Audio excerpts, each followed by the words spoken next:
So, binilhan ko ulit si Baby Jeremiah ng bubuksan natin, ang box natin. So, binilhan ko ulit siya kasi nagkulang ako. So, si Baby nandito sa baba ko. Binilhan ko siya ulit ng safety strap lock. So, eto siya.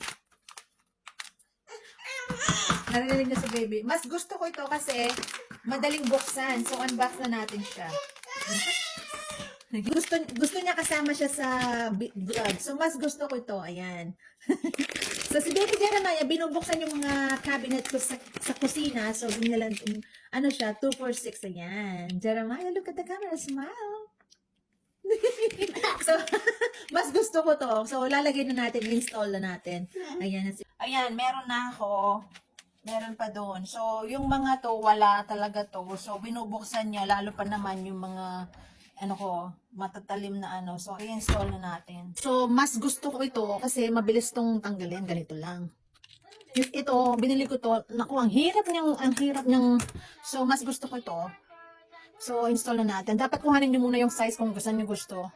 So, ang akin, alisin niyo muna to. So, lalagay natin sa gitna. So, gigina natin.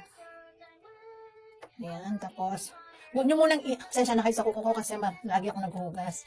So, dapat, ilagay nyo muna ng, make sure, pantay siya kasi pag hindi siya pantay, ang hirap na so, alisin nyo na to. So, ilalagay ko siya dito. Dapat pantay.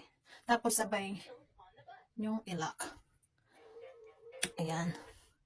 So, ang bilis nito, mabilis tanggalin. Ayan, ganyan lang siya. Ito, ang hirap. Ipupush mo pa siyang ganyan, tapos ilalagay mo ganun. So, mas gusto ko to. So, ayan. Laging binubuksan ni Jeremiah to. So, ayan, pantay na siya. Nababalat yung ano ko. Ayan. So, try na natin. O, dito. Hindi na niya nabubuksan to. Mahirap na siyang buksan ngayon. Ayun lang. Thank you.